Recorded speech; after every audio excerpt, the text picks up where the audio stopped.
Sebenarnya saya pernah kena tahu pada hari Ahad yang lepas. Saya terima panggilan telefon yang mengatakan saya dapat terima barang penghantaran lah. Lepas tu saya kata, saya mana ada.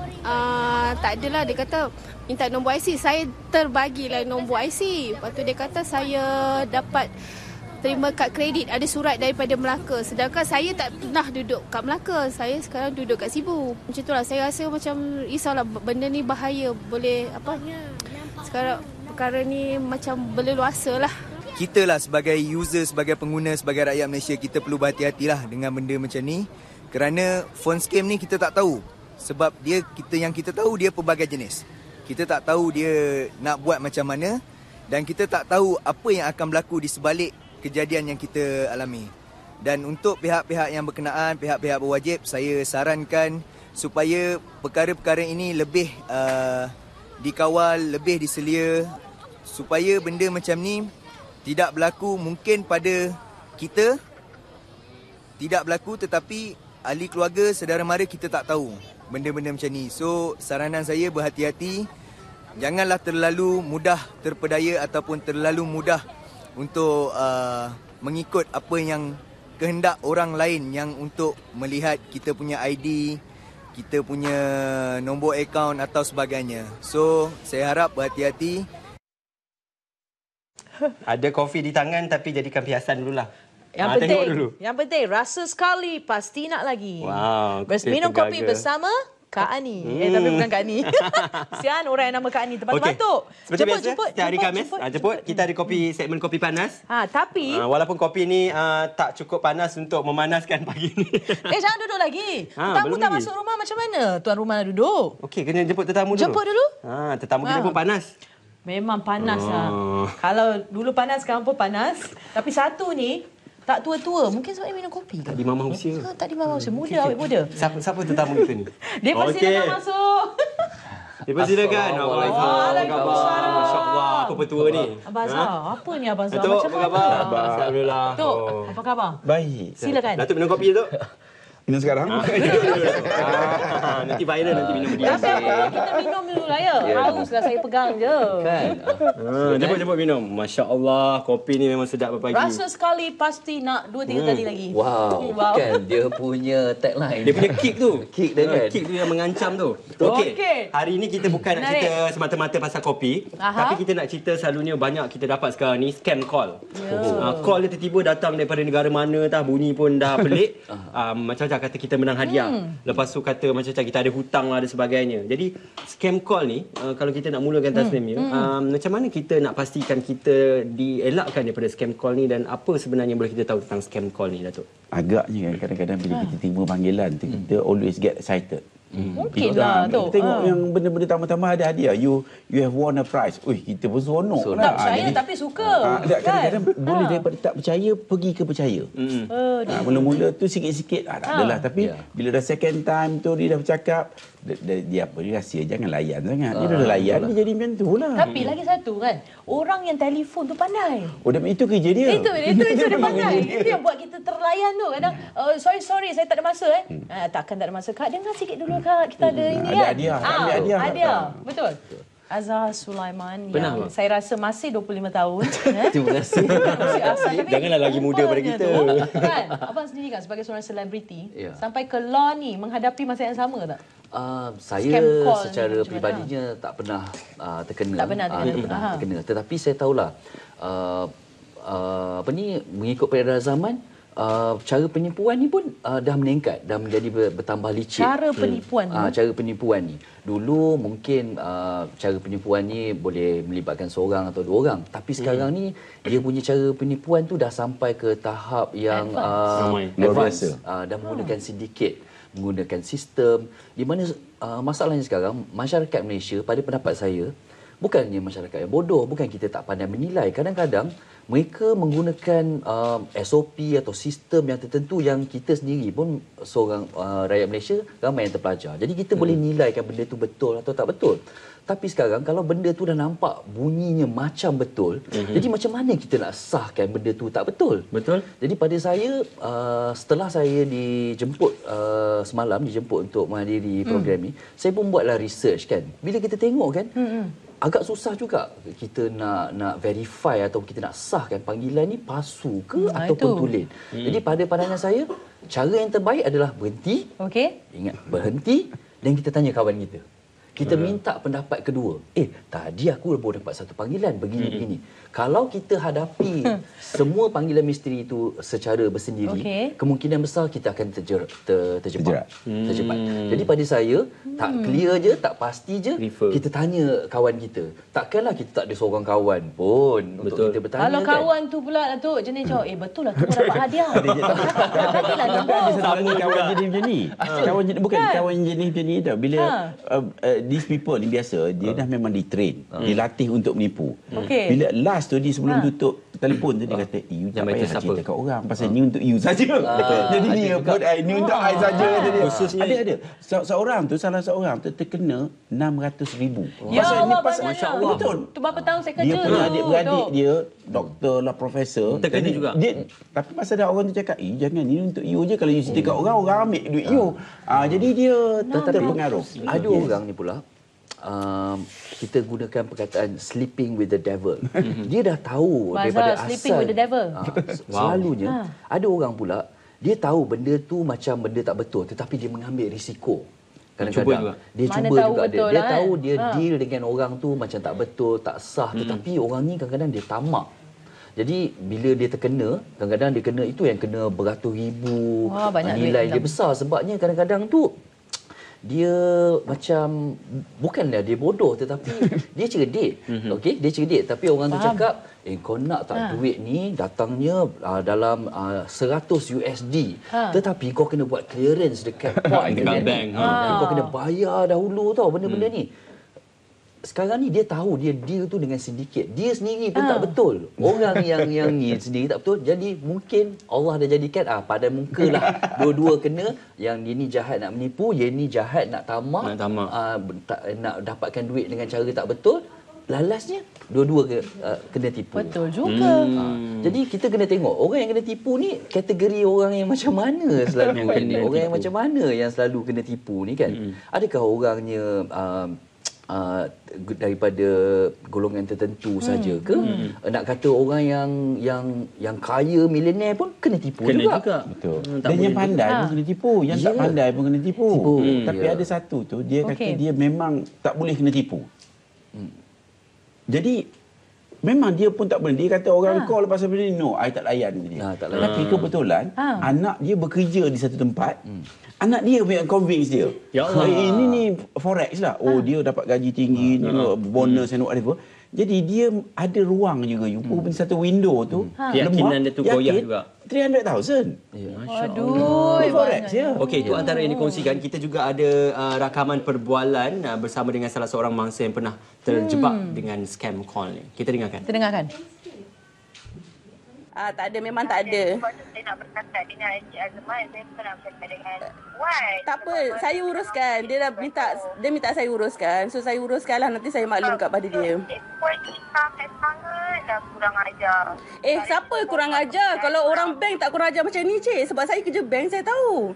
Takkan kurang ajar macam ni. Saya cuma cakap, kalau setakat pakai IC, mana-mana boleh guna IC, cik. Macam tu lah. Kalau Puan ni bekerja dekat bank, mesti Puan tahu macam mana orang yang bekerja dekat bank. Janganlah kita nak tuduh orang macam tu. Tak apalah, Puan bagi nama Puan. Kalau kerja dekat mana tadi? Dekat Bukit Bintang. Bagi saya nama Puan, nanti saya check balik. Kalau betul pun Puan bekerja saya nak tak apalah, pihak Puan bagilah nombor nama Puan dengan nama Puan dekat mana, nanti saya check lah betul ke tidak. Sebab sekarang ni bahayalah, saya tak beranilah sebab saya pernah kena macam ni sebelum ni macam ni juga. So saya tak berani nak bagi apa-apa. Cik Puan tak berani nak bagi nama Cik Puan sebab Cik Puan bukan bekerja. Saya boleh bagi nama saya, tak ada masalah. Saya minta nama Cik sebab Cik kerja Kan, saya nak confirmkan kalau betul. Sekarang ni, sekarang ni saya tak cakap dengan Encik Azman pasal engkau yang Cik Puan ni nak lebih-lebih, kenapa? Tak, sekarang ni saya dah cakap tadi, Cik Azman... Apa masalah ke? Tak, Cik... Bukan, saya cakap Cik Azman tak ada masalah. Dia kata memang tak ada benda akaun untuk... Apa dia? Macam mana? Ke Masjid Tanah. Masjid Tanah? Nampak tu skill tu. Nampak dia. tak? Terus dia persistent tu. Training dia. Macam mana tu? Jadi dia push. saya cukup menyerap darah. Sama lah. Menyerap kan? Kalau kita nak menipu rakyat Malaysia, tapi bukan cara macam ni. Kita nak menipu cara licik atas dokumen ke tak apa, tapi dengan perbualan you buat orang tu macam orang tu pula bersalah semua yang tak betul kan. Saya memang geram orang yang menipu jenis macam ni. Tangkap orang. Paling bagus matikan terus telefon. Dia buat Tapi macam masalah kita nak tak tangkap pun betul. tak tahu. Kalau kita tahu tempat nak tangkap boleh juga. Itu. Macam saya ada check juga dengan kalau kita nak daftar telefon, Okey. nombor telefon, senang tak sesiapa nak dapatkan satu nombor telefon untuk dia menipu orang? Susah. Tapi sekarang ada jalan. Ada jalan. Ini masalah ini. Lepas tu pula bank account. Kalau kita nak buka satu bank account, sekarang semua dah pakai biometrik, kena pakai thumbprint. Jadi kalau orang yang nak menipu ni sama ada dia hati kering ataupun dia memang dia bodoh. Dia tahu dia tak boleh lari. Dia baca ke depan. Dia hati kering tu. Sebenarnya dia pun pakai akaun orang. Itu ada yang beli akaun ada. Contohnya you buka akaun, I bagi 200. Bagi kad atau 200 is too small. Okey, 300, 500. Dia macam tu. Jadi bila katakan I call you, I cakap you boleh deposit, you nak beli telefon. Okey, deposit dalam akaun ni. Ini akaun lawyer I bubuhlah nama siapa-siapa, Ahmad bin Ali ke. Jadi duit tu pergi ke akaun Ahmad bin Ali. Ahmad bin Ali ni yang kena tangkap di polis lepas tu. Pasal it is true. Orang ni bukan yang si pelaku dia pergi ambil kat televisyen je. Sebab bila saya adalah buat sedikit penyiasatan beberapa bulan lepas. Hebat bang. Macam mana kalau kita nak menipu orang ni senang tak sebenarnya? So pada saya duit at the end of the day mesti pergi ke satu akaun. Betul. Akaun tu kalau kita nak pergi serang akaun tu senang tak nak buat. So tadi cakap boleh kita gunakan dummy. Kita ambil satu orang ni yang kepala dia tak betul, tapi orang ni kita kena bawa, dia kena register dekat bank tu. Dia kena pergi sendiri. Tetapi orang tu pula dia mesti mungkin bersekongkol lah dengan orang yang nak menipu orang lain ni kan. Sebab duit dah masuk, dia orang kena withdraw hari-hari. Ataupun sebab bila duit dah masuk kau tidak habis dia orang lain. Sebab bila jumlah dia terlalu besar, nanti bank negara akan check pula. Kalau yang main scam yang RM30, yang you bayar RM30, you cari RM30, 3 orang lagi bayar RM30. Dalam masa sebulan I bayar you ni. I ada formula tu, kalau I nak jadi orang jahat, I boleh buat benda tu. Okey bang, jangan bang. Bertenang dulu bang. Tetapi itulah dia, sama ada kita ni pendek akal ataupun panjang akal. Ataupun kalau kita buat benda ni, duit tu masuk, nama kita link pada akaun tu, kita tak boleh lari mana-mana dah. Datuk, ada possibility atau kemungkinan maklumat dibocorkan ke? Dia maklumat dibocor tu ada in some cases, tapi dalam kes ini banyak. Saya rasa mungkin ada 20 over cases yang sejak 2-3 bulan kebelakangan ini yang sama ada dia dapatkan kad tu apa juga cara. Contohnya Along ni ada satu kes. Ni kes ni budak dia bekerja dengan kita sekarang ni. Dia dapat kad ni, dia nak pinjam duit dengan Along. Jadi Along kata tak apa, you bagi pinjam duit tapi you tinggal you punya you punya kad dengan PIN number. Jadi lepas tu sambal tak jadi, dia kad jadi lupa. Dia lupa. Dia sampai kena charge 9 charges. Pasal ambil duit. Menipu orang. Di polis ni dah ke Kedah lah, ke Kelantan lah, ke mana. Semua polis panggil pasal polis dia akan masuk akaun you. Yes. Itu satu. Ada satu kes sampai 22 cases. Yang ini pula adik dia pula ambil kad dia jual kat orang. Masya Allah. Macam tu jadi pun ada. Kena free je, maknanya dia kena. Okey, Datuk sekejap. Cop. Kita ambil pemanggil dulu. Baik. Pemanggil dalam tanya soalan tu. Dari Kedah. Hello, selamat pagi. Kita minum kopi sambil. Minum. Waalaikumsalam. Siapa tu? Razif. Razif, silakan Razif. Anda pernah menjadi mangsa atau macam mana? Apa nak kongsi? Semoga tidak. Saya tak pernah jadi mangsa. Tapi saya ingat setakat hari ni saya dah dapat dekat 50 over call lah. Pasal scam ni. Bakal mangsa tu. You badnet. Ni mangsa target dah. Saya nak share satu benda lah. Saya rasa kebanyakan kita tak sedap. Basically bila kita layari internet, kita masuk certain website yang perlukan kita punya detail, biasanya kita terkena kat situ. Sebab saya sedar benda ni bila mana kita cuba masuk register in something website mana-mana, kita akan bagi particular kita. So biasanya particular ni lah yang digunakan oleh dia orang. Dan saya biasa kena ni, kebanyakannya mostly 30 over cases yang kena kat saya ni, semuanya berkaitan insurans. Dia orang cakap kena bayar, saya pun insurans dah lapse, so saya kena renew, and then saya kena bayar 400, serta-serta amount lah. Okey. So apa yang saya buat, masa mula tu memang kita marah lah. Kita marah sebab kita tak pernah ada insurans. Saya jenis insurans, saya tahu insurans apa dia ambil. Okey. So bila first, second, third ni kita mungkin tak fikir sangat. Bila banyak kali, so saya buat satu benda yang cukup simple. Saya consult dengan lawyer saya. Okay. And then kita jumpa, kita cakap, okay, kalau dia nak apa pun, kalau katalah saya ada insurans sekalipun dengan dia, sebab kita tak ada polisi tu. Betul. Saya minta dia hantar polisi bagi saya dulu. Sebab polisi tu dia adalah right saya. Mesti ada dokumen lah. So bila kita minta polisi, dia orang diam.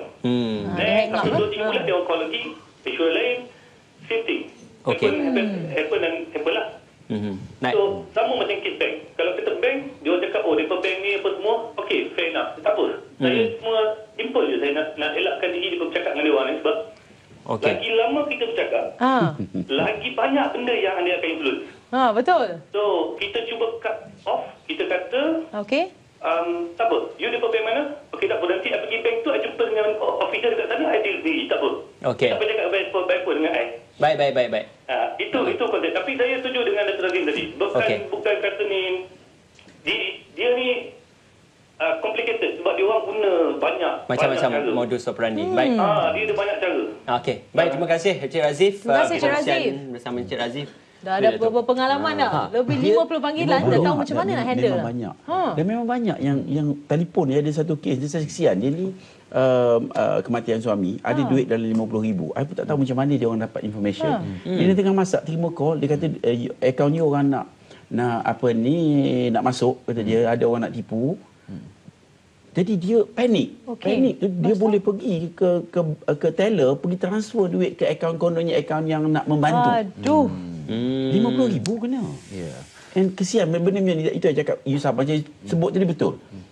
Sebenarnya kena tanya. Kalau tak tanya seorang, tanya dua. Because the minute duit dah tangan orang, dah bukan duit macam pemanggil tadi, 50 kali dia kata.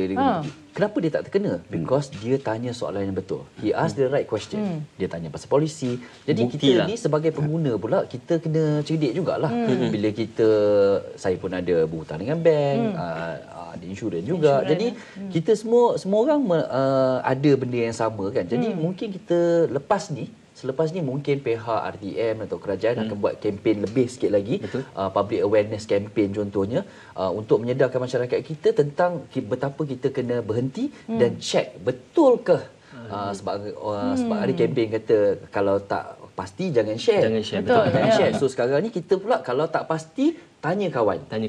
Itu salah satu metod. Ada lagi seiring dengan teknologi, di telefon juga ada teknologi yang aplikasi itu boleh menapis nombor. Macam Truecaller, dia boleh meletakkan nombor itu sebagai scam ataupun nombor-nombor yang pernah direportkan oleh orang sebelum ni. Jadi aplikasi seperti itu adakah boleh membantu? Itu be good, I think, because kadang-kadang kita terima call, tengok panggilan tu kan 222 macam pelik. Ni tak pelik ni. Oh ini police. Kan biasa 20999. Jadi kita percaya. Ini pun dia orang gunakan teknologi untuk hantar nombor tu. Macam dia phishing macam ni. Dia boleh hantar, kita appear nombor tu tapi bukan daripada polis. Ini pun banyak. Sebab sedikit sekarang menggunakan dia guna teknologi. Psikologi. Psikologi. Dia dah tahu pengguna Malaysia sekarang ni jenis macam mana kan. Jadi dia approach tu, dia mengambil kesempatan daripada sistem yang ada ni, kelemahan yang ada ni. Jadi dia ambil kesempatan daripada situ. Tapi Datuk, macam tadi pemanggil, lagi lama kita borak, lagi macam-macam dia guna. So mungkin itu bahaya juga. Dia sebenarnya macam ni. Ini manusia kan. Saya kadang-kadang kita berasa kita pandai sikit. Kita rasa lah. Pasal kita dalam bidang ni. Tapi that was quite some years ago. Jadi ada orang datang nak jual barang. Kita pun kata dia ni nak tipu aku. Kita bercakap macam kita cerita tadi kan. memang akhirnya kita berbeli. Jadi boleh terbeli. Maknanya kita tengok dia nak jual filter. Kita kata apa filter sampai berapa puluh ribunya bendanya. Tapi akhirnya dia punya convincing tu. Tapi itu mungkinlah dia jual benda betul. Tapi maknanya kita pun tak nak beli. Tapi kalau kita silap layan, kita jadi belilah. Penjual-penjual macam ni, orang macam ni, kalau dia dapat pegang you 2 minit, dia dapat pegang you. Betul bang. Itu setuju. Dia dah tahu macam mana. Sebab saya ada terima phone call yang offer untuk membership. Kalau you masuk sini, you ambil membership ni setahun, kalau you makan kat sini dapat diskaun, you dapat ini, dapat ini. Tetapi you kena hari Sabtu ni you kena datang somewhere. Oh tak apalah, saya tak minat. Saya tengah tak ada duit sekarang. Saya letak phone terus. My nephew, anak saudara saya, bekerja di call center itu. Okey. Patut abang. Dia ada 2 orang bekerja di call center itu. Jadi seorang ni pelajarannya agak bagus sikit. Seorang ni pelajarannya tidak bagus sikit. Yang tidak bagus sikit ni berjaya dapat kutip 1 bulan dekat 15,000 gaji dia. Yang seorang ni yang pelajaran dia tinggi sikit, yang buat phone call ni dapat 9,000 je. Mengapa somebody yang kurang pelajaran manage to convince people to subscribe? Macam saya angkat call, saya tak nak. Tetapi bila saya tahu anak saudara saya kerja, macam mana kau boleh buat phone caller tu bercakap dengan kau? Itu yang dia kata kalau dah tangkap 2 minit, Cik kalau kita orang dah dapat tangkap 1 minit, 2 minit, maksudnya kita orang dah dapat pegang dia. Dia interested. Dia macam orang kata bercinta lah. Mula tak bagi. Tapi kalau duk hari-hari dia lah kan. Habislah. Jadi itu memang ya tu. Kita setuju lah. Kadang-kadang yang kata tak mau tu ikut akhirnya kahwin. Sebenarnya dia saja je give you hard time. Dia sebenarnya dia tengah fikir left right, nak ke tak. Tetapi kalau dia dah cakap, hello selamat tengah hari, ini ada peluang yang istimewa untuk cik je. Saya nak bagi ni. Tapi cik bagilah saya masa. Cik bagi saya 5 minit je cik untuk betul lah. You bagi ni 5 minit dah habis. Itu strategi pemasaran tu. Dia datang hari Sabtu, patutnya bayar 3,000 je. Tetapi dengar syarahan whatsoever, kena bayar lagi tambahan untuk gold punya premium punya package. Dah macam-macam tiba-tiba dah terjebak. Tapi itu bukan scam, tapi itu adalah satu teknik untuk mendapatkan pelanggan, untuk subscribe kepada certain membership. Maknanya dia main psikologi. Tapi itu okeylah. Okey tak tahulah, tapi basically itu tidaklah dikategorikan penipuan yang scam. Tapi psikologi manusia begitulah. Kalau kita dapat pegang, bahaya betul. Bahaya. Okey Datuk, dalam masa yang berbaki ni, apa saranan Datuk pada semua warga Malaysia yang sedang menonton selaku pengguna untuk berhati-hati dan tidak terjebak dalam... Nombor satu, jangan get overly excited lah. Aku terima call ni. Contoh macam tu lah. Maknanya you kena cuba baca kan. Dia ada site, apa matlamat dia, apa dia tak. Kalau kadang-kadang tu, kalau sebut hadiah, jarang juga tiba-tiba orang datang nak bagi hadiah kepada kita. Jadi kita pun terminat kalau ada orang jemput pergi makan dekat hotel. Siapa tak nak bagi, siapa tak nak. Jadi kita kena berhati-hati. Betul. Dan fikir, jangan kita terasa kita luar biasa. Ada seorang tu, dia baru ni salah satu aduan, dia invest 30,000. Dia tahu dia punya tawaran hadiah berapa balik? 200 juta. Apa punya masalah? Benda tak masuk akal. Tapi dia buat kan? Tapi dia buat juga. Buat apa beli 30,000 dah bagi. Dia dah tamat dengan psikologi. Baik. Kita kena sambung lagi sesi ni 1 jam lagi. Terima kasih Datuk. Terima kasih Abang Azhar yang bersama dengan kami. Okey, dan juga kita nak ucapkan selamat datang kepada adik-adik kita Sekolah Jenis Kebangsaan Tamil Port Dickson Negeri 9. Lambai sikit. Terima kasih kerana bersama dengan kami. Aktivitas ni kita berakhir di sini. Jadi diingat, ambil panduan dan pedoman apa yang tetamu-tetamu kita nyatakan tadi. Jangan tertipu. Betul. Pasti telefon kawan. Kalau hari-hari macam ni, memang jatuh hati. Okey, kita akhiri dengan lagu Cumi bersama dengan Nabila Razali, Pematah Hati. Jumpa lagi. Assalamualaikum.